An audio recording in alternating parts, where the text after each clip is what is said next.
ನಾವು ಚಿತ್ರ ಮಾಡಿದ್ದೀವಿ. ಆದರೆ ಇದಕ್ಕೆಲ್ಲ ಮಾತಾಡೋದು ಡೈರೆಕ್ಟ್ರೇ, ಎಲ್ಲ ಟೀಮ್ ವರ್ಕು. ಪ್ರತಿಯೊಂದು ಡೈರೆಕ್ಟ್ರು ಮಾತಾಡ್ತಾರೆ. ನಾವೆಲ್ಲ ಬ್ಯಾಕ್ಗ್ರೌಂಡಲ್ಲಿ ಇದ್ದು ಚಿತ್ರ ಮಾಡೋಕ್ಕೆ ನಮ್ಮೊಂದು ಫ್ಯಾಮಿಲಿ ಎಂಟರ್ಟೈನ್ಮೆಂಟ್ ಮಾಡಬೇಕಂತ ಡಿಸೈಡ್ ಮಾಡಿದಾಗ ಎಲ್ಲ ತಲೆ ಮೇಲೆ ಹೊತ್ಕೊಂಡು ಮಾಡಿರೋದು ಶ್ರೀಧರ್ ಸರ್. ಅವರೇ ಮಾತಾಡ್ತಾರೆ ಉಳಿದಿದ್ದೆಲ್ಲ. ಎಲ್ಲ ಮಾಧ್ಯಮದವ್ರಿಗೂ ನಮಸ್ಕಾರ. ತುಂಬ ದಿನದ ಮೇಲೆ ನಾನು ನನ್ನ ಸಿನಿಮಾ ಅಂತೇಳಿ ಒಡೆಯ ಆದಮೇಲೆ ಮತ್ತೆ ಪ್ರೆಸ್ ಮೀಟ್ ಮಾಡ್ತಿರೋದು ನನಗಿದೆ ಫಸ್ಟು. ನಿಮ್ಮನ್ನೆಲ್ಲರನ್ನು ನೋಡ್ತಿರೋದು ಕೆಲವು ಸ್ನೇಹಿತರ ಹತ್ರ ಫೋನಲ್ಲಿ ಮಾತಾಡ್ತೀನಿ ಬಿಟ್ಟರೆ ಮುಖಾಮುಖಿ ಯಾರನ್ನೂ ಮಾತಾಡಿಲ್ಲ. ಎಲ್ಲರೂ ಒಂದಷ್ಟು ಮಾತಾಡಬೇಕು ಅಂತ ಒಂದಷ್ಟು ಜನ ಕೇಳ್ಕೊಂಡ್ರು, ಆದರೆ ನನಗೆ ಅವಕಾಶ ಸಿಗಲಿಲ್ಲ. ಅದಕ್ಕೂ ಬೇಡ ಅಂತ ನೋಡೋಣ, ಇದು ಹಾಗೆ ವೆಯ್ಟಿಂಗ್ ಮಾಡಿದೆ. ಇವತ್ತು ಜಂಬೂ ಸರ್ಕಸ್ ಸಿನಿಮಾದಿಂದಾಗಿ ನಿಮ್ಮೆಲ್ಲರನ್ನು ನೋಡೋ ಭಾಗ್ಯ ನನಗೆ ಸಿಕ್ತು. ಈಗ ಈ ಸಿನಿಮಾ ಮಾಡಲಿಕ್ಕೆ ಮೊದಲು ಕಾರಣ ಸುರೇಶರೇ ಇರ್ಬೋದು. ಯಾಕೆಂದರೆ ನಾನು ನಮ್ಮ ಕ್ಯಾಮ್ರಾಮನ್ ಕುಮಾರ್ ಮಗಳು ಮದುವೆ ಟೈಮಲ್ಲಿ ನಾನು ಹೋಗಿದ್ದೆ. ಆ ಟೈಮಲ್ಲಿ ಇವರು ಬಂದಿದ್ದರು. ಇವರು ಬಂದಾಗ ಈ ಥರ ಒಂದು ಲೈನ್ ಕಥೆ ಇದೆ, ಅದನ್ನ ಸಿನಿಮಾ ಮಾಡಬೇಕು, ಹೇಗೆ ನೀವೇ ಡೈರೆಕ್ಷನ್ ಮಾಡಬೇಕು, ನಿಮ್ಮ ಟೀಮೇ ಎಲ್ಲ ಟೋಟಲಿ ಕ್ಯಾಮ್ರಾಮನ್ ಕೀರ್ತನ್ ಕುಮಾರ್ ಎಲ್ಲರೂ ನಿಮ್ಮ ಟೀಮೇ ಇರಬೇಕು ಅಂತ ಹೇಳಿದ್ರು. ಅದರಲ್ಲಿ ಜೊತೆಯಲ್ಲಿ ಸುಪ್ರೀತಾ ಶೆಟ್ಟಿ ಅವರು ಇದ್ದರು. ಈಗ ಸುಪ್ರೀತಾ ಶೆಟ್ಟಿ ಆ್ಯಕ್ಚುಲಿ ಅವ್ರು ಬರಬೇಕಾಗಿತ್ತು. ಅವರು ಕೂಡ ತುಂಬ ಒಂದು ಕಾಸ್ಟ್ಯೂಮ್ ಆಗಲಿ ಪ್ರತಿಯೊಂದು ಪ್ರೊಡ್ಯೂಸರ್ಗಳಿಗೆ ಏನೋ ಕತೆ ಡಿಸ್ಕಷನಿಂದ ಹಿಡಿದು ಫೈನಾನ್ಸಿಂದ ಹಿಡಿದು ಎಲ್ಲದಕ್ಕೂ ಸಪೋರ್ಟ್ ಆಗಿದ್ದಂಥವರು ಸುಪ್ರೀತಾ ಶೆಟ್ಟಿ ಅವರು. ಇವತ್ತೇನೋ ಬ್ಯುಸಿಯಾಗಿರೋದ್ರಿಂದ ಕಾರಣಾಂತರಗಳಿಂದ ಬಂದಿಲ್ಲ. ಹಾಗಾಗಿ ಆ ಸಿನಿಮಾ ಆ ಥರದಲ್ಲಾಗಿ ನಮಗೆಲ್ಲ ಇದಕ್ಕಿಂತ ಮುಂಚೆ ಏನು ಅಂದರೆ ನನಗೆ ಇವರು ಅದಕ್ಕಿಂತ ಮುಂಚೆ ಒಂದು ಸರಿ 10,000 ರೂಪಾಯಿ ಅಡ್ವಾನ್ಸ್ ಕೊಟ್ಟಿದ್ರು ಇವರು. ಯಾವಾಗಾದರೆ ನನ್ನ ಕೃಷ್ಣ ಸಿನಿಮಾ ಆದಮೇಲೆ, ಕೃಷ್ಣ 100 days ಆಗಿತ್ತು, ಅವಾಗ ನಮಗೊಂದು ಸಿನಿಮಾ ಮಾಡಬೇಕು ಅಂದರು.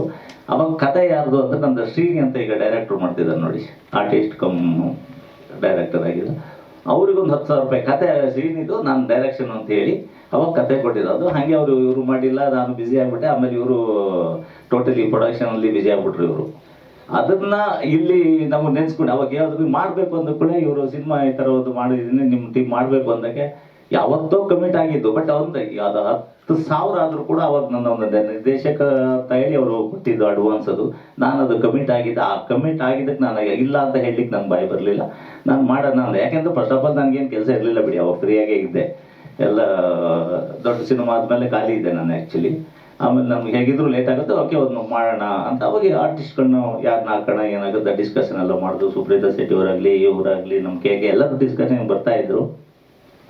ಮಾಡಿಕೊಂಡು ಸಿನಿಮಾ ಟೋಟಲಿ ಸ್ಟಾರ್ಟ್ ಮಾಡಿದ್ರು. ಅದು ಸ್ವಲ್ಪ ಏನಂದರೆ ನಮ್ಮದು ಈ ಏನಂತಾರೆ ಮೈಸೂರು ಬೆಂಗಳೂರಿಗೆ ಟ್ರೈನ್ ಹೋಗುತ್ತಲ್ಲ, ಏನೋ ಪುಷ್ಪುಲ್ ಅಂತ ಸ್ವಲ್ಪ ನಿಂತು ಸ್ಟಾರ್ಟ್ ಮಾಡಿದ್ರು. ನಾವು ಒಂದೇ ಸರಿ ಟಮಾಲ್ ಅಂತ ಸ್ಟಾರ್ಟ್ ಮಾಡ್ಕೊಂಡು ಬಂದಿಲ್ಲ, ನಿಧಾನದಲ್ಲಿ ಮಾಡಿದ್ರು. ಅಂದರೆ ಅದಕ್ಕೆ ನಿಮಗೆ ಅರ್ಥ ಆಗಿರ್ಬೋದು ಯಾಕೆ ಅಂತ. ಯಾಕೆಂದರೆ ಫೈನಾನ್ಸಿಯಲಿ ಕಷ್ಟನೇ, ಈಗಂತೂ ಸಿನಿಮಾ ಮಾಡೋದು ತುಂಬ ಕಷ್ಟ ಇದೆ. ಆದರೂ ಇವರಿಗೆ ಆ್ಯಕ್ಚುಲಿ ನಿಜ ಹೇಳಬೇಕು ಅಂದರೆ ಇವ್ರು ಸಿನಿಮಾ ನನ್ನ ಜೊತೆ ಸ್ಟಾರ್ಟ್ ಮಾಡೋಕ್ಕೂ ಅಂದಾಗೆ ಇವ್ರ ಜೊತೆ ಇನ್ನೊಬ್ರು ಪಾರ್ಟ್ನರ್ ಇದ್ರು ಆ್ಯಕ್ಚುಲಿ. ಅವ್ರು ಯಾರಂತ ನನ್ನ ಹೆಸರು ಹೇಳಕ್ಕೆ ಹೋಗಲ್ಲ ಈಗ. ಅವರು ಇವರಿಗೆ ಆ್ಯಕ್ಚುಲಿ ರೈಟ್ ಹ್ಯಾಂಡ್ ಥರ ತುಂಬ ಅವ್ರು ನಂಬಿ ಇವ್ರು ಆ್ಯಕ್ಚುಲಿ ಮೇನ್ ಸಿನಿಮಾ ಸ್ಟಾರ್ಟ್ ಮಾಡೋಣ ಅಂದರು. ಅವರು ಕರೆಕ್ಟ್ ಟೈಮಿಗೆ ಸಿನಿಮಾ ಸ್ಟಾರ್ಟ್ ಆಗೋ ಟೈಮಲ್ಲಿ 10 ದಿನ ಆಗಿತ್ತಾ, 10 ದಿನ ಆಗಿ ಕೈ ಕೊಟ್ಬಿಟ್ರು. ಸಿನಿಮಾ ಇಲ್ಲ ನನಗೆ ಏನೋ ಅವ್ರದ್ದು 108 ಪ್ರಾಬ್ಲಮ್ಗಳು ಹೇಳ್ತಾರಲ್ಲ, ಕೊಡೋಕ್ಕಾಗಲ್ಲ ಅಂದಮೇಲೆ ಅವ್ರು ಏನೋ ಒಂದು ಕಾರಣ ಹೇಳ್ತಾರೆ. ಆದ್ಮೇಲೆ ಇವ್ರ ಸಿನಿಮಾ ಇವ್ರು ಮುಗಿಸ್ಬೇಕು ಅನ್ನೋದಕ್ಕೆ ಒಬ್ಬರೇ ಹೋರಾಟ ಶುರುವಾಯಿತು. ಯಾಕೆಂದರೆ ದುಡ್ಡು ತರೋದು ಭಾರಿ ಕಷ್ಟ ಇದೆ. ನಾವು ಮಾತಾಡ್ಕೊಳ್ತೀವಿ, ಯಾಕೆ ಸಿನಿಮಾ ಮಾಡಬೇಕಾಗಿತ್ತು ಇವ್ರಿಗೆ ಏನಕ್ಕೆ ಬೇಕಿತ್ತು ಅನ್ನೋ ಥರ ಮಾತುಗಳು ಈಗ ನಾನೇ ಹೇಳ್ಬೋದು. ಯಾಕೆ ನೀವು ಸ್ಟಾರ್ಟ್ ಮಾಡಿದ್ರಿ ಸರ್ ದುಡ್ಡಿದ ಮೇಲೆ ಅಂದರೆ ಒಬ್ರು ನಮಗೆ ಸ್ಟಾರ್ಟ್ ಮಾಡಿದ್ರು, ಮತ್ತು ಮಧ್ಯದಲ್ಲಿ ಬಿಡೋಕ್ಕಾಗಲ್ಲ. ಹಾಗಾಗಿ ಕಷ್ಟಪಟ್ಟು ಸಿನಿಮಾ ಮಾಡಿದ್ದಾರೆ ಆ್ಯಕ್ಚುಲಿ. ಈ ಸಿನಿಮಾ ಅವರಿಗೆ ಕೊಡಲೇಬೇಕು, ಗೆದ್ರೇ ಈಗ ನನಗನ್ಸುತ್ತೆ ಈಗಿನ ಸ್ಥಿತಿಯಲ್ಲಿ ಸಿನಿಮಾಗಳು ಯಾವುದೂ ಚೆನ್ನಾಗಿಲ್ದಿರೋದು ಯಾವುದೂ ಜನ ಥಿಯೇಟ್ರಿಗೆ ಹೋಗ್ತಾ ಇಲ್ಲ. ಆದ್ರೂ ಒಂದು ಮಿರಾಕಲ್ ಆದ್ರೇ ಇವತ್ತು ನಮ್ಮ ಕನ್ನಡ ಇಂಡಸ್ಟ್ರಿ ಉಳಿಯೋದು. ಯಾವ್ದಾದ್ರು ಒಂದು ಸಿನಿಮಾ ಗೆಲ್ಲಬೇಕು. ಒಂದು ಮಿಡ್ಲ್ ಏಜ್ ಹೀರೋಗಳಾಗಲಿ, ಹೊಸ ಹೀರೋಗಳಾಗಲಿ, ಹೊಸ ಪ್ರೊಡ್ಯೂಸರ್ಸ್ ಆಗಲಿ, ಹೊಸ ಡೈರೆಕ್ಟರ್ಗಳಾಗಲಿ, ಯಾರದೇ ಸಿನಿಮಾ ಆದರೂ ಒಂದು ಸಿನಿಮಾ ಗೆಲ್ಲಬೇಕು. ಆ ಸಿನಿಮಾ ಗೆದ್ದರೆ ಇನ್ನೂ 10 ಪ್ರೊಡ್ಯೂಸರ್ಗಳು ಹುಟ್ಕೊಳ್ತಾರೆ, ಕಲಾವಿದರು ಬರ್ತಾರೆ, ಟೆಕ್ನಿಷಿಯನ್ಗಳಿಗೂ ವರ್ಕ್ ಆಗುತ್ತೆ. ಬಟ್ ಒಂದು ಮಿರಾಕಲ್ ಆಗಲೇಬೇಕು ಯಾವ್ದಾದ್ರು ಸಿನಿಮಾ. ಈಗ ಸ್ಟಾರ್ಗಳ ಸಿನಿಮಾ ನಾನೀಗ ಸ್ಟಾರ್ಗಳ ಸಿನಿಮಾ ಹಿಟ್ ಮಾಡಿರ್ಬೋದು. ಸ್ಟಾರ್ಗಳ ಸಿನಿಮಾ ಮಾಡಿದ್ರೆ ಸ್ಟಾರ್ ಸಿನಿಮಾಗಳಿಗೆ ಮಾತ್ರ ಅವ್ರು 3 ವರ್ಷಕ್ಕೆ 4 ವರ್ಷಕ್ಕೆ ನಾನೇ ಅಂದ್ಕೊಳ್ಳಿ ಈ ಒಡೆ ಆದ್ಮೇಲೆ ಇಷ್ಟು ಗ್ಯಾಪಲ್ಲಿ ಇದ್ದೀನಿ, ಇಷ್ಟು ದೊಡ್ಡ ಸಿನಿಮಾನೇ ಮಾಡಬೇಕು ಅಂತ ಈ ಸಿನಿಮಾ ನಾನು ಮಾಡಿದೆ. ಆದರೆ ನನಗೆ 3 ವರ್ಷ 4 ವರ್ಷ ಸಂಪಾದನೆ ಮಾಡಿ ತಿನ್ನೋದು ಒಂದೇ, ಒಂದು ಸಣ್ಣ ಸಿನಿಮಾ ಮಾಡಿದ್ದು ಸಂಪಾದನೆ ಮಾಡಿ ತಿನ್ನೋದು ಒಂದೇ ಅನಿಸುತ್ತೆ. ಯಾಕಂದರೆ ನಾವು ಅಷ್ಟೊತ್ತಿಗೆ 3 ಸಿನಿಮಾ ಮಾಡ್ಬೋದು. ಸಣ್ಣ ಸಿನಿಮಾ ಮಾಡಿದ್ರೆ ಒಂದು ದೊಡ್ಡ ಸಿನಿಮಾ 3 ವರ್ಷ 4 ವರ್ಷ ತಗೋಬೇಕು ನಾವು. ಆಮೇಲೆ ಇಂಡಸ್ಟ್ರಿಗೂ ಅಷ್ಟೊಂದು ಶ್ರೇಯಸ್ಸಲ್ಲ ಅಂತ ನನ್ನ ಅನಿಸಿಕೆ. ಯಾಕೆಂದ್ರೆ ಎಲ್ಲರೂ ಪ್ರತಿಯೊಬ್ಬರು ಈಗ ಒಬ್ಬ ಟೆಕ್ನಿಷಿಯನ್ 3 ವರ್ಷ 1 ವರ್ಷ ಸಿನಿಮಾ ಅದೇ ಟೆಕ್ನಿಷಿಯನ್ ಅವನಿಗೆ ಸಾಕಾಗಲ್ಲ. ಅವನಿಗೆ ಈಗ ಒಂದು ಡೈಲಿ ಫೀಡಿಂಗ್ ಬೇಕು. ಡೈಲಿ ಫೀಡಿಂಗ್ ಇದ್ರೇನೆ ಅವರೆಲ್ಲ ಒಂದು ಬದುಕಕ್ಕೆ ಒಂದು ದಾರಿ. ಎಲ್ಲ ಟೆಕ್ನಿಷಿಯನ್ಗೂ ಒಂದು ಊಟ ಸಿಗೋದು ಅಂತ ನನ್ನ ಅನಿಸಿಕೆ. ಸರಿ, ಈಗ ಇದ್ರ ಬಗ್ಗೆ ಜಾಸ್ತಿ ನಾನು ಮಾತಾಡಲ್ಲ, ನಮ್ಮ ಸಿನಿಮಾ ಬಗ್ಗೆ ಹೇಳ್ತೀನಿ. ಹಾಗೆ ಈಗ ಇವತ್ತು ಪ್ರವೀಣ್ ತೇಜ್ ನಾವು ಇದಕ್ಕೆ ಹೀರೋ ಅಂತ ಫಿಕ್ಸ್ ಆಗಿದ್ರು. ಅವಾಗ ಹೀರೋಯಿನ್ ಯಾರು ಅಂತ ಬಂದಾಗ ಒಂದಷ್ಟು ಹುಡುಗ ಆಮೇಲೆ ಪದವಿ ಪೂರ್ವದಲ್ಲಿ ಒಂದು ಹುಡುಗಿ ತೋರಿಸಿ ಅಂತ ಹೋದಾಗ ಅದನ್ನ ನೋಡಿದಾಗ ನನಗೆ ಫಸ್ಟ್ ನೋಡಿದ್ರು ಇಷ್ಟ ಆಯಿತು. ಕರೆಸ್ತು, ಆಫೀಸಲ್ಲಿ ಬಂದು ಕರೆಸಿ ಒಂದು ಇಂಟರ್ವ್ಯೂ ಮಾಡಿ ಅವರಿಗೆಲ್ಲ ನೋಡೋದಕ್ಕೆ ಟೋಟಲಿ ಅಂಜಲಿನೂ ನಮಗೆ ಇಷ್ಟ ಆಯಿತು. ಹಾಗೆ ಹೀರೋಯಿನ್ ಏನು ಆ ಥರದಲ್ಲ ಅದು. ಆಮೇಲೆ ಟೋಟಲಿ ಈ ಸಿನಿಮಾಕ್ಕೆ ಕ್ಯಾರೆಕ್ಟರ್ಗಳ ಕತೆ ಹೇಳಬೇಕಾ? ಲೈನ್ ಇದು ಕಥೆದ ಮೂಲ ಏನು ಅಂದರೆ ಒಂದು ದೋಸ್ತಿಗಳ ಕತೆ. ಅದೇ ಜಂಬೂ ಸರ್ಕಸ್ ಅಂತ ಇಟ್ಟಿಟ್ಟು. ಯಾವ ಥರ ದೋಸ್ತಿಗಳು ಅಂದರೆ ಇಬ್ಬರು ಚಿಕ್ಕ ವಯಸ್ಸಿಂದನೂ ಒಂದೇ ಕ್ಲಾಸಲ್ಲಿ ಓದ್ತಿರ್ತಾರೆ. ಅವ್ನು 0 ತೆಗೆದ್ರೆ ಇವನು 0 ತೆಗಿತಾರೆ. ಆ ಥರ ಒಂದು ಇಬ್ಬರು ಫ್ರೆಂಡ್ಸ್ ಇರ್ತಾರೆ. ಇಬ್ಬರು ಹಾಗೆ ಓದೋದು ಕಾಲೇಜು ಹೋದ್ರೂ ಇಬ್ಬರು ಒಟ್ಟಿಗೆ ಓದ್ತಾ ಇರ್ತಾರೆ. ಒಂದು ಹುಡುಗಿನ ಲವ್ ಮಾಡ್ತಾನೆ. ಆಮೇಲೆ ಅವ್ನು ಲವ್ ಮಾಡ್ತಾರೆ, ಅವನಿಗೆ ಮದುವೆ ಫಿಕ್ಸ್ ಆದರೆ ಇವನು ಕೂಡ ಅವತ್ತೇ ಫಿಕ್ಸ್. ಒಂದೇ ಮಂಟಪದಲ್ಲಿ ಒಂದೇ ದಿನ ಇಬ್ಬರು ಮದುವೆ ಆಗ್ತಾರೆ. ನಮ್ಮ ಫ್ರೆಂಡ್ಶಿಪ್ ಹಾಗೆ ಇರಬೇಕು ಅಂದ್ಕೊಂಡು ಒಂದೇ ಸ್ಟ್ರೀಟಲ್ಲಿ ಆಪೋಸಿಟ್ ಮನೆಗಳು ಮಾಡ್ಕೊಳ್ತಾರೆ. ಬಟ್ ಇವರಿಬ್ಬರು ಇಷ್ಟು ಕ್ಲೋಸ್ ಆಗಿರೋದು ಹೆಂಡತಿಯರಿಗೆ ಇಷ್ಟ ಆಗಲ್ಲ.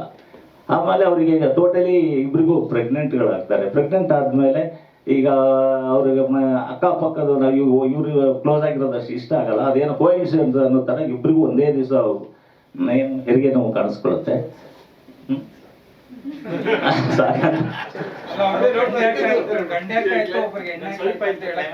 ಅಲ್ಲ ಅದು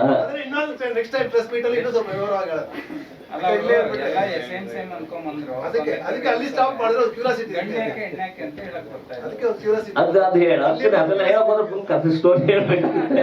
ಬಟ್ ಸ್ಟೋರಿ ಹೇಳೋದು ಅಂದೇನಾದ್ರೆ ಮುಂಚೆ ಇದ್ರಲ್ಲಿಲ್ಲ, ಏನ್ ಸಸ್ಪೆನ್ಸ್ ಇಟ್ಟಿಲ್ಲ. ಸಿನಿಮಾ ನೋಡೋದು ನಿಮ್ಗೆ ಡೈರೆಕ್ಟ್ ಸ್ಟೋರಿನೇ ಆಯ್ತು.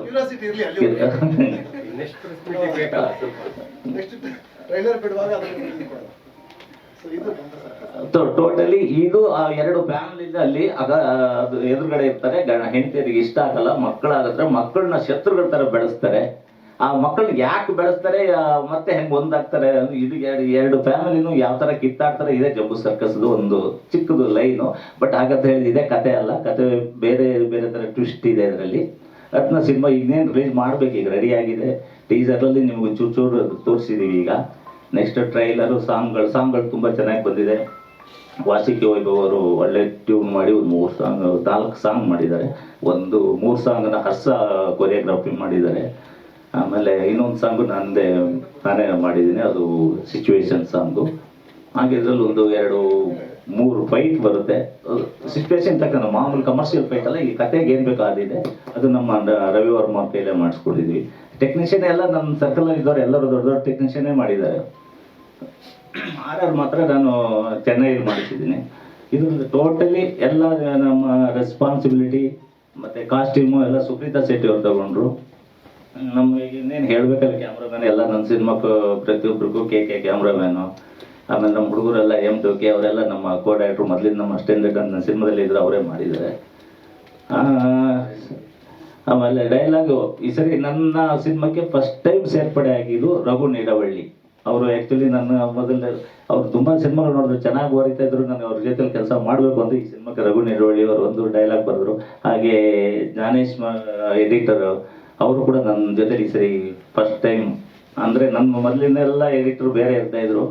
ಪ್ರತಿಯೊಂದು ಸೌಂದರರಾಜು ಮತ್ತು KM ಪ್ರಕಾಶ್ ಹೀಗಿದ್ರು. ಈ ಸರಿ ಜ್ಞಾನೇಶ್ ಅವರು ಬಂದು ಸೇರಿದ್ದಾರೆ ನನ್ನ ತಂಡಕ್ಕೆ, ನನ್ನ ಗ್ರೂಪಿಗೆ ಅಂತ ಹೇಳ್ಬೋದು. ಹಾಗೆ ರಘು ನೀಡವಳ್ಳಿ ಅವರು ಕೂಡ ಸೇರಿದ್ದಾರೆ. ನೋಡೋಣ, ಇನ್ನು ಮಿಕ್ಕಿದ್ದೆಲ್ಲ ಕೆಲವರು ಏನಿದೆ, ಇನ್ನು ಆರ್ಟಿಸ್ಟು ಕಲಾವಿದರಲ್ಲ ಅವರವರೇ ಮಾತಾಡಲಿ. ಯಾಕೆಂದರೆ ನಾನು ಅವ್ರ ಬಗ್ಗೆ ಹೇಳೋದಕ್ಕಿಂತ ಅವರೇ ಅವ್ರ ಬಗ್ಗೆ ಹೇಳ್ಕೊಳ್ಳೋದು ಒಳ್ಳೇದು ಅಂತ ನನ್ನ ಅನಿಸಿಕೆ. ನಮಸ್ತೆ.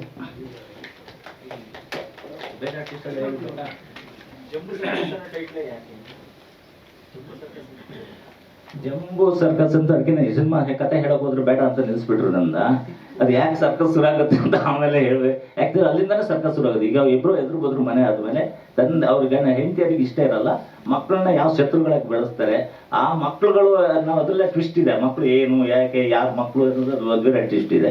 ಅವ್ರ ಎರಡು ಫ್ಯಾಮಿಲಿಗೆ ಏನು ಜಂಬೂ ಸರ್ಕಸ್ ಆಗಿದೆ, ಅದರಲ್ಲಿ ಹೀರೋ ಹೀರೋಯಿನ್ನು ಇಬ್ರು ಲಗೋರಿ ಟೀಮ್ ಅಲ್ಲ, ಏನಕ್ಕೆ ಲಗೋರಿ ಟೀಮ್ ಕಟ್ತಾರೆ, ಅದರಲ್ಲಿ ಒಂದು ಹೀರೋಯಿನ್ ಟೀಮು ಒಂದು ಹೀರೋ ಟೀಮ್ ಇರುತ್ತೆ. ಅಲ್ಲೂ ಕೂಡ ಅವ್ರದ್ದು ಫೈಟಿಂಗ್ ಇರುತ್ತೆ, ಅಂದರೆ ವಾರ್ ಫೈಟು.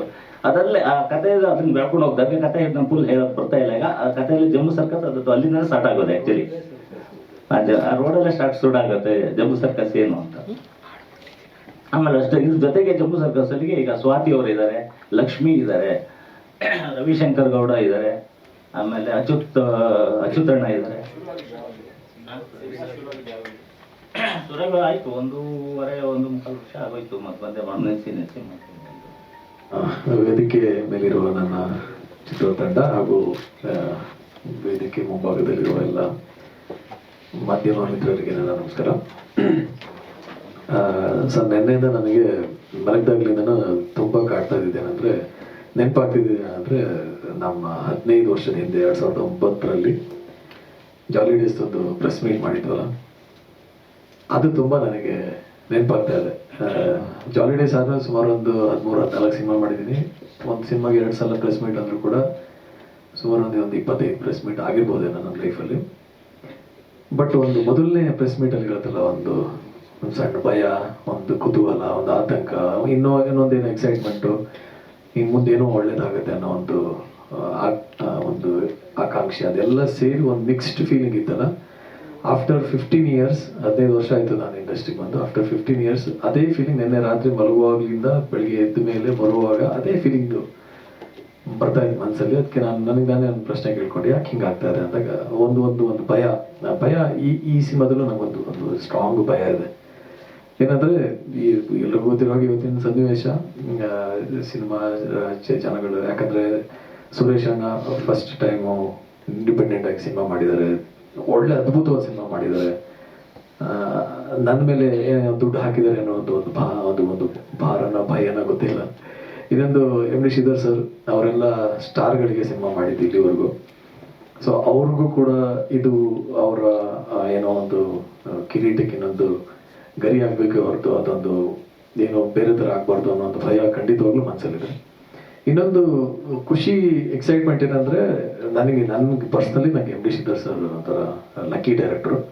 ಯಾಕಂದರೆ 15 ವರ್ಷದಿಂದ ನನಗೆ ಫಸ್ಟ್ ಸಿನಿಮಾ ಮಾಡಿದ್ದವ್ರೆ. ಅದಾದಮೇಲೆ 15 ವರ್ಷ ಇಲ್ಲಿವರೆಗೂ ಬಂದು ನಿಂತಿದ್ದೀನಿ ಅಂದರೆ ಅದಕ್ಕೆ ಮೂಲ ಕಾರಣ ಅವತ್ತು ಸಿಕ್ಕಿರೋ ಮೊದಲನೇ ಅವಕಾಶ, ಆ jolly days cinema M D Sridhar ಸರೇ ಕಾರಣ. ಸೊ ನನಗೆ ಅಂತಲ್ಲ, ಸುಮಾರು ಜನ ನಾಯಕ ನಟರಿಗೆ ಅವರೇ ಅದೃಷ್ಟ. ಒಂಥರ ಅವ್ರ ಜೊತೆಲಿ ಕೆಲಸ ಮಾಡಿದ್ರೆ ಆ ಸಿನಿಮಾನೂ ಕೈ ಹಿಡಿಯುತ್ತೆ, ಆ ಸಿನಿಮಾದ ನಂತರನೂ ತುಂಬ ಪಾಸಿಟಿವ್ ವರ್ಕ್ ಆಗುತ್ತೆ ಅನ್ನೋದು ನನ್ನ ಸ್ಟ್ರಾಂಗ್ ಬಿಲೀವ್. ನಾನು ನೋಡಿದ್ರಿಲ್ಲ. ಬಟ್ ನನಗೂ ಈ ಸಿನಿಮಾ ಆದಮೇಲೆ ಒಂದು ಹೊಸ ಜರ್ನಿ ಶುರು ಆಗುತ್ತೆ ಅನ್ನೋ ಒಂದು ಕುತೂಹಲ. ಬಟ್ ಇದೆಲ್ಲ ಮಿಕ್ಸ್ಡ್ ಆಗಿ ನಂಗೊಂದು ನೆನ್ನೆ ರಾತ್ರಿಯಿಂದ ನಾಳೆ ಪ್ರೆಸ್ ಮೀಟು ಅನ್ನೋ ಭಯ ಇದೆಲ್ಲ ಹೊಡ್ಕೊತಾ ಇತ್ತು. ಇದರಿಂದ ಒಂದು ಸ್ಟ್ರಾಂಗ್ ಕಾರಣ ಇದೆ. ಅಂದರೆ ನನಗೆ ಈ ಸಿನಿಮಾ ತುಂಬ ಸ್ಪೆಷಲು. ಯಾಕಂದರೆ ನಾನೊಂದು 14 ಸಿನಿಮಾ ರಿಲೀಸ್ ಆಗಿದೆ, ಒಂದು 5-6 ಸಿನಿಮಾ ನಿಂತು ಹೋಗಿದೆ, ಸುಮಾರು ಒಂದು 15-20 ಸಿನಿಮಾದ ಎಕ್ಸ್ಪೀರಿಯನ್ಸ್ ಇದ್ರೂ ಕೂಡ ಈ ಸಿನಿಮಾ ನಂಗೆ ಯಾಕೆ ಸ್ಪೆಷಲ್ ಅಂದರೆ, ಬಹುಶಃ ಎಮ್ ಡಿ ಶ್ರೀಧರ್ ಸರ್ ಅನಿಸುತ್ತೆ. ಕಾರಣ 2007ರಲ್ಲಿ ನಾನು ಸಿನಿಮಾ ನಟ ಆಗಬೇಕು ಅಂತ ಬೆಂಗಳೂರಿಗೆ ಬಂದಾಗ, ಸೊ ಯಾವಾಗಿನ 21-22 ವರ್ಷ, ಒಂದು ಸ್ವಲ್ಪ ಜಾಸ್ತಿ ಹೇಳ್ತೀನಿ ಸರ್. 2007ರಲ್ಲಿ ನನಗೆ ಸಿನಿಮಾ ಮಾಡ್ಬೇಕಂತ ಬೆಂಗಳೂರಿಗೆ ಬಂದು, ಬೇರೆ ಏನು ಕೆಲಸ ಮಾಡ್ತಿಲ್ಲ, ಬರೀ ಫೈಟ್ ಮಾಡೋದು, ಡ್ಯಾನ್ಸ್ ಮಾಡೋದು, ಜಿಮ್ ಮಾಡೋದು, ರೂಮಲ್ಲಿ ಇರೋದು. ಅವಾಗ ನನ್ನ ರೂಮ್ಮೇಟ್ ಒಬ್ಬ ಹೇಳ್ದ, ಸೀನಿಯರ್, ಅವ್ನು ಫೋನ್ ಮಾಡಿ, ಏನವ ನೀನು ಯಾವಾಗಲೂ ಮನೇಲೇ ಇರ್ತೀಯ, ಹೀರೋ ಹೋಗ್ಬೇಕು ಅಂತ. ಹೋಗತ್ಲಾಗಲ್ಲಿ ಇದು ಏನೋ ಕಸ್ತೂರಿ ಅಂತ ಒಂದು ಚಾನಲ್ ಆಗ್ತಿದೆ, ಕುಮಾರಸ್ವಾಮಿ ಅವ್ರಿಗೆ CM, ಅವ್ರ ಚಾನಲ್ ಹೋಗಿ ಸೇರ್ಕೊ, ಫೇಮಸ್ ಆಗು, ಅವ್ರ ಡೈರೆಕ್ಟರ್ ನನಗೆ ಅವಕಾಶ ಕೊಡ್ತಾರೆ, ಹೋಗುವ ಅಂತಂದ ಅವನು. ನನಗೂ ಸರಿ ಇದೆಯಲ್ಲ ಅಂತ ಸೀದಾ ಕಸ್ತೂರಿಗೆ ಹೋಗಿ ಕೇಳಿದೆ, ಹಿಂಗೆ ನನಗೇನಾದ್ರು ಆಪರ್ಚುನಿಟಿ ಇದ್ರು ಕೊಡಿ ಅಂತ. ಅವಾಗ ಅವ್ರು ಹೇಳಿದ್ರು, ಒಂದು ಕೆಲಸ ಮಾಡು, ಈ ಶುಕ್ರವಾರ ಸಿನಿಮಾ ರಿಲೀಸ್ ಆದಾಗ ಅಲ್ಲಿ ಹೋಗ್ಬಿಟ್ಟು ಡೈರೆಕ್ಟರ್ನ ಹೀರೋಯಿನ್ನ ಮಾತಾಡ್ಸೋದು, ಅದು ಇಂಟರ್ವ್ಯೂ ಮಾಡೋದು. ನನಗೆ ಖುಷಿ ಆಗ್ಬಿಡ್ತು, ಡೈರೆಕ್ಟರ್ ಹೀರೋಯಿನ್ ಅಂದರೆ ಅವ್ರ ಪರಿಚಯ ಮಾಡ್ಕೊಂಡ್ಬಿಟ್ಟು ನನಗೆ ಸಿನಿಮಾ ಅವಕಾಶ ಸಿಗುತ್ತೆ ಅಂತ. ಮಾಡಿದ್ದು ಒಂದೇ ದಿನ, ಒಂದೇ ಎಪಿಸೋಡ್ ಮುಗೀತು ಅಲ್ಲಿಗೆ. ಅವ್ರ ಜೊತೆ ಕಸ್ತೂರಿ ಒಂದು ಚಾನಲ್ ಕುದುರೆ ಗಾಡಿ ಮೇಲೆ ಹೋಗಿ ಸಾಗರ್ ಥಿಯೇಟರ್ ಎದುರುಗಡೆ ನಿಲ್ಲಿಸಿದ್ವಿ. ಕೃಷ್ಣ ಸಿನಿಮಾ ರಿಲೀಸ್ ಆಗಿತ್ತು ಸರ್. ಕೃಷ್ಣ ಸಿನಿಮಾ ಒಳಗಡೆ ಬಂದರೆ ನೀವಿದ್ರಿ, ರಮೇಶ್ ಅವರಿದ್ದರು, ಇವರು ಶರ್ಮಳ ಮಾಡೋರಿದ್ರು, ನಿಮ್ಮನ್ನೆಲ್ಲ ಮಾತಾಡಿಸ್ಬಿಟ್ಟು ಹೋಗಿ. ಅವತ್ತು ನನಗೆ ಈ ಡೈರೆಕ್ಟರ್ ಜೊತೆ ನಾನು ಕೆಲಸ ಮಾಡಬೇಕಲ್ಲ ಅಂತ ಆಸೆ ಹುಟ್ಟಿದ್ದು. ನಾನು ನೋಡಿರೋ ಮೊದಲನೇ ಡೈರೆಕ್ಟ್ರು, ನಾನು ನೋಡಿರೋ ಮೊದಲನೇ ಒಂದು ಸಿನಿಮಾ ರಿಲೀಸು, ಅದೆಲ್ಲ ಅಲ್ಲಿಂದ ಶುರುವಾಗಿದ್ದು. ನಾನು ಮೊದಲನೇ ಸಿನಿಮಾಗೂ ನೀವೇ ಡೈರೆಕ್ಷನ್ ಮಾಡಿದ್ರಿ. ಅದಾದಮೇಲೆ ನಿಮ್ಮ ಜರ್ನಿ ನೋಡ್ತಾ ಇದ್ದೆ. ನಿಮ್ಮ ಸಿನಿಮಾಗಳು ಪೊಸಿಷನ್ ಆಗ್ತಿದ್ದ ರೀತಿ, ಅದು ಸಿನಿಮಾ ಕಟ್ಕೊಟ್ಟಿದ್ದ ರೀತಿ, ಅದಕ್ಕೆ ಪ್ರೇಕ್ಷಕರು ವರ್ಗ ಬರ್ತಿದ್ದ ರೀತಿ, ಅದು ಗೆಲ್ತಿದ್ದ ರೀತಿ, ಹಣ ಮಾಡ್ತಿದ್ದ ರೀತಿ, ಒಂದು ಆಸೆ ಸ್ಟ್ರಾಂಗ್ ಆಗಿ ಒಳಗಡೆ ಇತ್ತು. ನನ್ನ ಟೀಮ್ ಅಲ್ವಾ, ನಮ್ಮ ಡೈರೆಕ್ಟರ್ ಅಲ್ವಾ, ನಮ್ಮ ಕ್ಯಾಮ್ರಾಮನ್ ಅಲ್ವಾ, ಅವ್ರ ಜೊತೆ ಮತ್ತೆ ಕೆಲಸ ಮಾಡಬೇಕು ಅನ್ನೋದು ಭಾಳ ಆಸೆ ಇತ್ತು. ಆಫ್ಟರ್ ಪ್ಯಾಂಡಮಿಕ್ಕು ವಾಪಸ್ ಬಹುಶಃ ನಾನೇ ಮ್ಯಾನಿಫೆಸ್ಟ್ ಮಾಡಿದೆ ಅನ್ಸುತ್ತೆ. ಸುರೇಶ್ ಅಣ್ಣ ನನಗೊಂದು ಆಪರ್ಚುನಿಟಿ ಆಫ್ಟರ್ ಜಾಲಿಡೇಸ್ ನಾನು ಗೋಕುಲದಲ್ಲಿ ಅವರು ಕೂಡ ಆಫರ್ ಮಾಡಿದ್ರು, ಮಾಡೋಕ್ಕಾಗಲಿಲ್ಲ ನನ್ನ ಅರ್ಥದಿಂದ. ಸೊ ಅವರಿಬ್ಬರು ವಾಪಸ್ ಬಂದಮೇಲೆ ನನಗೆ ತುಂಬ ಖುಷಿಯಿಂದ, ಒಳ್ಳೆ ಅದ್ಭುತವಾದ ಕತೆ ಬೇರೆ ಒಪ್ಕೊಂಡು ಮಾಡಿದಂಥ ಸಿನಿಮಾ. ಇನ್ಫ್ಯಾಕ್ಟ್ ಆ ಟೈಮಲ್ಲಿ ನನಗೆ ಒಂದು 2-3 ಸಿನಿಮಾಗಳಿದ್ರು ಕೂಡ ಅದನ್ನೆಲ್ಲ ಬದಿಗೆ ತಳ್ಳಿ ಜಂಬೂ ಸರ್ಕಸ್ ಮಾಡಬೇಕು ಅಂತ ಮಾಡಿ ಇವತ್ತು ಟೀಸರ್ ಲಾಂಚ್ ಆಗಿ ರಿಲೀಸಿಗೆ ಹತ್ರ ಬರ್ತದೆ. ಹಾಗಾಗಿ ನನಗೆ ತುಂಬ ತುಂಬ ಸ್ಪೆಷಲ್. ಜೊತೆಗೆ ಕೆ ಸರ್ ಅವ್ರ ಬಗ್ಗೆ ಹೇಳೋದಕ್ಕೆ ಪದಗಳೇ ಸಾಲದು. ಯಾಕಂದ್ರೆ ನಾನು ಸುಮಾರು ಜನ ಹೊಸ ಡಿಒಪಿಗಳ ಜೊತೆ ಕೆಲಸ ಮಾಡಿದ್ದೀನಿ. ಅವ್ರಿಗಿರೋ ಎನರ್ಜಿ, ಅವರ ಕೆಲಸ, ಅವ್ರಿಗಿರೋ ಫ್ರೇಮಿಂಗ್ ಸೆನ್ಸು, ಅಥವಾ ಒಂದು ಕಂಫರ್ಟ್ ಝೋನ್ ಕ್ರಿಯೇಟ್ ಮಾಡೋದು ಅದ್ಭುತ. ಈ 3 ಜನ ಲೆಜೆಂಡ್ಗಳೇ ಈ ಸಿನಿಮಾದ ಹೀರೋ ಅಂತ ಹೇಳೋದಕ್ಕೆ ಇಷ್ಟಪಡ್ತೀನಿ. ಸೊ ನನಗೆ ಸಿನಿಮಾದ ಬಗ್ಗೆ ಇವರೇ ತುಂಬ ಚೆನ್ನಾಗಿ ಮಾತಾಡ್ತಾರೆ. ನನಗೆ ಇದೊಂದು ಅದ್ಭುತವಾದ opportunity and I am very excited to ಆಚೆ ಬಂದರೆ ಸಿನಿಮಾ ಹೇಗೆ ತಗೋತಾರೆ ಅನ್ನೋದೊಂದು ತುಂಬ ಕುತೂಹಲದಿಂದ ಕಾಯ್ತಾ ಇದ್ದೀನಿ. ಆ್ಯಂಡ್ ರಘು ಸರ್, ನಿಮ್ಮ ಅದ್ಭುತವಾದ ಡೈಲಾಗ್ಸ್ ಇವತ್ತು ನಾವು ಮೊನ್ನೆ ಸಿನಿಮಾ ನೋಡ್ಬೇಕಾದ್ರೆ ಅನಿಸ್ತಾ ಇತ್ತು, ಅಷ್ಟು ಗಟ್ಟಿಯಾಗಿ ಕಟ್ಕೊಟ್ಟಿದ್ರು. ಜನೈ ಸರ್ದು ನಮ್ಮದು ಅವ್ರದ್ದು 2ನೇ ಸಿನಿಮಾ. ಅಂಜಲಿ ಅವ್ರ ಜೊತೆನೂ ತುಂಬ ಅದ್ಭುತವಾಗಿತ್ತು ಕೆಲಸ ಮಾಡಿದ್ದು. ಫಸ್ಟು ತುಂಬ ಚೆನ್ನಾಗಿ ಡ್ಯಾನ್ಸ್ ಮಾಡ್ತಾರೆ. ಅವ್ರ ಜೊತೆ ಮ್ಯಾಚ್ ಮಾಡೋಕ್ಕಾಗದೆ ಬೈಸ್ಕೊಂಡ್ಬಿಟ್ಟಿದ್ದೆ ನಾವು ಒಂದ್ಸಲ. Very good dancer. ಆ್ಯಂಡ್ ಅದೇ ಅಚ್ಚು ಸರ್, ರವಿಶಂಕರಣ್ಣ ಎಲ್ಲರ ಜೊತೆ ಮಾಡಿದ ಅದ್ಭುತವಾದ ಅನುಭವ.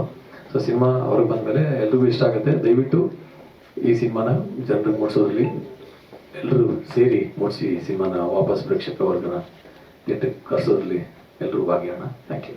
ನಿಮ್ಮ ಪರಿಚಯ ಆಯಿತು, ಚಿತ್ರದ ಪಾತ್ರದ ಪರಿಚಯ. ಸರ್ ಅದೇ ಶ್ರೀಧರ್ ಸರ್ ಹೇಳ್ದಂಗೆ 2 ಫ್ಯಾಮಿಲಿ ಇರುತ್ತೆ, 2 ಸ್ನೇಹಿತ. ನನ್ನ ಅದೇ 2 ಫ್ಯಾಮಿಲಿ ಇರುತ್ತೆ ಹೆದ್ರಾಪುತ್ರ ಮನೆಯಲ್ಲಿ.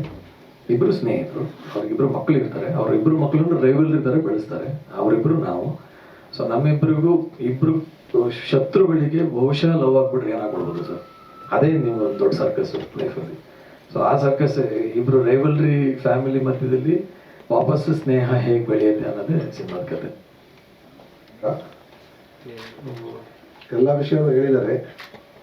ಇದರಲ್ಲಿ ಏನಂದರೆ, ಒಂದು ನಾವು ಸುರೇಶ್ ಅವರು ಆಲ್ಮೋಸ್ಟ್ ಪ್ರಕಾಶ್ ಅವ್ರ ಸಿನಿಮಾ ಖುಷಿ, ರಿಷಿ ಎಲ್ಲ ಮಾಡುವಾಗಂದನೇ ಪರಿಚಯ ಆದವರು. ಆ್ಯಕ್ಚುಲಿ ಖುಷಿ ಮಾಡಬೇಕಾಯ್ತು, ಆವಾಗ ನಾನು ಬ್ಯುಸಿ ಇದ್ದೆ, ಮಾಡೋಕ್ಕಾಗಿಲ್ಲ. ಆಮೇಲೆ ರಿಷಿ ಶುರು ಮಾಡಿದ್ರು. ಅಲ್ಲಿಂದನೇ ಇವರು ಆಲ್ಮೋಸ್ಟ್ ಅಲ್ಲಿ ಪ್ರೊಡ್ಯೂಸರ್ ಥರನೇ ಇರ್ತಾರೆ. ಮಿಲನಾ ಪ್ರಕಾಶ್ ಅಂತಲೇ ಹೆಸರು. ಮಿಲನಾ ಸುರೇಶ್, ಮಿಲನಾ ಪ್ರಕಾಶ್ ಅಂತಲ್ಲ, ಆ ಥರ ಇವರು ಮಿಲನಾ ಸುರೇಶ್ ಅಂತಲೇ ಎಲ್ಲರೂ ಕರೆಯೋದು. ಸೊ ತುಂಬ ವರ್ಷದಿಂದ ನಮ್ಮಿಬ್ಬರು ಪರಿಚಯ ಆಯಿತು, ಎಲ್ಲ ಆಯಿತು. ಒಂದು ಪಾಯಿಂಟ್ ಬಂದು ಒಂದು ಸಿನಿಮಾ ಮಾಡಬೇಕಂದ್ರು, ನೀವು ಶ್ರೀಧರ್ ಸೇರ್ಕೊಂಡು ಒಂದು ಸಿನಿಮಾ ಮಾಡೋಣ, ನಾವೆಲ್ಲ ಅಂತ ಹೇಳಿದ್ರು. ಆಯ್ತು ಅಂತ ಒಪ್ಕೊಂಡಿದ್ವಿ. ಸೊ ಅಲ್ಲಿಂದ ಶುರುವಾಗಿ ಈ ಸಿನಿಮಾ ಸ್ಟಾರ್ಟ್ ಆಗಿ ಮಧ್ಯೆ ಅವ್ರು ಹೇಳ್ದಂಗೆ ಏನೋ ಅಡೆತಡೆ ಇತ್ತು, ಎಲ್ಲ ಆಯಿತು. ಆ್ಯಕ್ಚುಲಿ ನಾವು ಮಧ್ಯೆ ಒಂದು 2-3 ಮಂತ್ಸ್ ಸೆನ್ಸಾರ್ ಆದ ತಕ್ಷಣ ಮಾಡೋಣ ಅಂತಲೇ ಇದ್ದು, ರಿಲೀಸ್ ಡೇಟ್ ಪ್ಲಾನ್ ಮಾಡ್ಕೊಂಡು ಪ್ರೆಸ್ ಮೀಟ್ ಮಾಡೋಣ, ಯಾಕಂದ್ರೆ ಸ್ಟೇಲ್ ಆಗಬಾರ್ದು ಸಿನಿಮಾ. ಒಂದ್ಸತಿ ಪ್ರೆಸ್ ಮೀಟ್ ಮಾಡಿದ್ರೆ ರಿಲೀಸ್ ಡೈರೆಕ್ಟ್ ಹೋದರೆ ಪಬ್ಲಿಸಿಟಿ ಆಗುತ್ತೆ ಅಂತ ಒಂದು ಉದ್ದೇಶ ಅಂದ್ಕೊಂಡು ಮಾಡೋಕ್ಕೆ ಹೋಗಲಿಲ್ಲ. ಇವತ್ತು ಒಂದು ಟೀಸರ್ ಲಾಂಚ್ ಮಾಡಿದ್ದೀವಿ. ಇದಾದಮೇಲೆ ಒಂದೊಂದಾಗಿ ಪ್ರೆಸ್ ಮೀಟ್ ಶುರು ಮಾಡ್ಕೊಂಡು ಒಂದೊಂದ್ರೆ ಹೋಗ್ತೀವಿ. ಸೊ ನೀವು ಸಪೋರ್ಟ್ ಎಲ್ಲ ಅದಕ್ಕೆ ಬೇಕಾಗಿತ್ತು. ಈ ಸಿನಿಮಾಗೆ ಖಂಡಿತ ಕೊಡ್ತೀರಾ. ಈ ಮಂತ್ ಎಂಡ್ ಇಲ್ಲ ಅಂದ್ರೆ ಸೆಪ್ಟೆಂಬರ್ ಫಸ್ಟ್ ವೀಕ್ ಅಂದ್ಕೊಂಡಿದ್ದಾರೆ ಪ್ರೊಡ್ಯೂಸರು. ಆಲ್ಮೋಸ್ಟು ಎಲ್ಲ ನಡೀತಾ ಇದೆ, ನೋಡೋಣ. ಎಪಿಸೋಡ್ ಪ್ಲಾನ್ ಮಾಡಿ. Thank you. ನಮಸ್ಕಾರ ಸರ್. ನಮಸ್ಕಾರ. ಶ್ರೀಧರ್ ಸರ್ ನನಗೆ ಪರಿಚಯ ಆಗಿದ್ದು ದಿನಕರ್ ಸರ್ ಹತ್ರ. ಅವ್ರ ಆಫೀಸಲ್ಲಿ ಯಾವುದೋ ಒಂದು ವರ್ಕ್ ಮಾಡ್ತಿದ್ವಿ ದಿನಕರ್ ಸರ್ ನಾವೇನು. ನಾನು ಊರಲ್ಲಿದ್ದಾಗಿಂದನೂ ಫ್ರೆಂಡ್ ಸಿನಿಮಾನ ನೋಡಿ ಇಷ್ಟಪಟ್ಟಿದ್ದು. ಒಂದಷ್ಟು ಸಿನಿಮಾಗಳನ್ನ ಅವ್ರು ನೋಡಿ ಇಷ್ಟಪಟ್ಟವನು. ಮತ್ತೆ ಅವ್ರ ಜೊತೆ ನಾನು ಟೆಕ್ನಿಷಿಯನ್ನ ಕೆಲಸ ಮಾಡೋದು ಒಂದು ಅವಕಾಶ ಸಿಕ್ಕಿದ್ದು ನನಗೆ ತುಂಬ ಖುಷಿ. ತುಂಬ ಕೂಲ್ ಡೈರೆಕ್ಟ್ರು. ಅಂದರೆ ಏನೇನೋ ಸಜೆಷನ್ಸ್ ಇದ್ದರೆ ತುಂಬ ಪಾಸಿಟಿವ್ ಆಗಿ ಅಕ್ಸೆಪ್ಟ್ ಮಾಡ್ತಾರೆ. ಡಿಸ್ಕಷನ್ನು ಮತ್ತೊಂದು ಏನೋ ಇದ್ದಾಗ ಅದು ಒಂದು ಕಲಿಕೆ ಆಯಿತು. ಮತ್ತು ದೊಡ್ಡ ದೊಡ್ಡ ಟೆಕ್ನಿಷಿಯನ್ಸು ಕೆ ಸರ್ ಜೊತೆ ಎಲ್ಲ ಕೆಲಸ ಮಾಡಿದ್ದು. ನೀವೇನು ಈಗ ಟೈಟ್ಲಲ್ಲೇ ಒಂದು ಕಾಮಿಡಿ ಇದೆ. ಪ್ರತಿ ಸರ್ತಿ ಒಂದು ಕಾಮಿಡಿ ಸಿನಿಮಾ ಬರೀಬೇಕಂದ್ರೆ ನನಗೆ ಯಾವಾಗಲೂ ಖುಷಿನೇ. ಯಾಕೆಂದ್ರೆ ನಾನು ಶುರು ಮಾಡಿದ್ದು ಜಾಸ್ತಿ ಬರೆದಿರೋದು, ಶುರು ಮಾಡಿದ್ದು ಕೂಡ ಜಾಸ್ತಿ ಕಾಮಿಡಿ ಸಿನಿಮಾಗಳೇ. ಸೊ ಈ ಪಿಕ್ಚರಲ್ಲೂ ಕೂಡ ಡೈಲಾಗಿಗೆ ತುಂಬ ಸ್ಪೇಸ್ ಇದೆ. ಫ್ಯಾಮಿಲಿ ಡ್ರಾಮಾದಲ್ಲಿ ಮತ್ತು ಕ್ಯಾರೆಕ್ಟ್ರೇಷನ್ಗಳು ಒಂದು ವಿಶೇಷವಾಗಿದ್ದಾವೆ, ಒಂದಷ್ಟು ಪಾತ್ರಗಳು, ಅವ್ರ ಬಿಹೇವಿಯರ್ಸು ಎಲ್ಲ. ಸೊ ಹಂಗಾಗಿ ಇಲ್ಲಿ ನನಗೆ ತುಂಬ ಅವಕಾಶ ಇತ್ತು, ಖುಷಿ ಆಯಿತು ಬರೆದಿದ್ದು. ಒಂದು ಅನುಭವಿ ತಂಡದ ಜೊತೆ ಕೆಲಸ ಮಾಡಿದ್ದು ತುಂಬ ಖುಷಿ ಆಯಿತು ಸರ್. Thank you. ಎಲ್ಲರಿಗೂ ನಮಸ್ಕಾರ. ನನ್ನ ಹೆಸರು ಅಂಜಲಿ ಅನೀಶ್ ಅಂತ. ಇದು ನನ್ನ 2ನೇ ಫಿಲ್ಮ್. ಮೊದಲನೇದಾಗಿ ಥ್ಯಾಂಕ್ ಯು ನಿಮ್ಮ ಟೈಮ್ ತೊಗೊಂಡು ಇಲ್ಲಿ ಬಂದಿದ್ದಕ್ಕೆ. Secondly Suresh sir, K sir, Shridhar sir, Supreetha ma'am and especially Praveen ಅವ್ರಿಗೆ ಥ್ಯಾಂಕ್ ಯು. ಇಷ್ಟು ಒಳ್ಳೆ ಪಾತ್ರ ಮತ್ತು ಇಷ್ಟು ಒಳ್ಳೆ ಫಿಲ್ಮ್ ಮತ್ತು ಅವಕಾಶನ ಕೊಟ್ಟಿದ್ದಕ್ಕೆ ಥ್ಯಾಂಕ್ ಯು.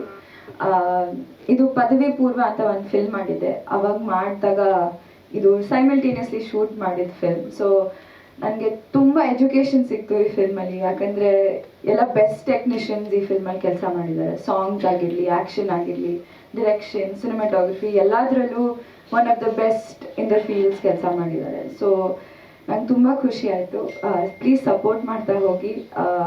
ಸಾಂಗ್ಸ್ ಅಂತೂ ನನ್ನ ಫೇವ್ರೆಟ್ ಅಂದರೆ ಫೇವ್ರೆಟ್. ತುಂಬ ಕಷ್ಟಪಟ್ಟು ಮಾಡಿದ್ದೀವಿ. ಸಪೋರ್ಟ್ ಮಾಡಿ. You will definitely like it. Thank you. ಇತ್ತು ಸರ್, ಒಂದು ಟಾನ್ ಸಾಂಗ್ ಮಾಡಬೇಕು, ಒಂದು ಬಿಗ್ ಡ್ಯಾನ್ಸ್ ಸಾಂಗ್ ಮಾಡಬೇಕು ಅಂತ. ಸೊ ಅದು ಈ ಫಿಲ್ಮ್ ಮೂಲಕ ಸಿಕ್ತು ನನಗೆ. ನಾನು ಲಾಯರ್ ಮುಗಿಸ್ದೆ ಈಗ ಕಂಪ್ಲೀಟ್.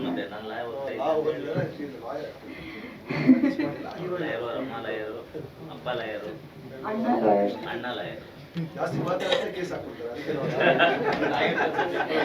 ಲಾಯರು ರಾಯಲ್ ಎರಡು. I'm only a lawyer, not a liar. Not a liar. Sorry sir? Yeah, I finished ಆಯ್ತು ಸರ್. ಈ ಗ್ರಾಜುಯೇಷನ್ ಆಯ್ತು. Royal family. ಲಾಯರ್ ಅಲ್ಲ, ರಾಯರ್. ಇದು ಜಂಬೂ ಸರ್ಕಸ್ನ ಒಂದು ಚಿಕ್ಕ ಪರಿಚಯ. ಸೊ ಇದೇ ತಿಂಗಳ 14ನೇ ತಾರೀಕು ಮತ್ತೆ ತಂಡ ನಿಮ್ಮನ್ನು ಭೇಟಿ ಮಾಡ್ತಾ ಇದೆ. ಆವಾಗ ಬೇರೆ ಹಂತದ ವಿಚಾರಗಳು ಒಂದಷ್ಟು ಪ್ರಸ್ತಾಪ ಆಗುತ್ತೆ. ಹಾಗಾಗಿ ಮತ್ತೆ 14ನೇ ತಾರೀಕು ನಾವು ನಿಮ್ಮನ್ನು ಭೇಟಿ ಆಗ್ತೀವಿ. ಮೊದಲನೇ ಪತ್ರಿಕಾಗೋಷ್ಠಿಗೆ ಈ ಮಟ್ಟದಲ್ಲಿ ಬಂದು ಸಹಕರಿಸಿದ್ದಕ್ಕೆ ನಿಮ್ಮೆಲ್ಲರಿಗೂ ಧನ್ಯವಾದಗಳನ್ನು ತಿಳಿಸ್ತೀನಿ. ಎಲ್ರಿಗೂ ನಮಸ್ಕಾರ.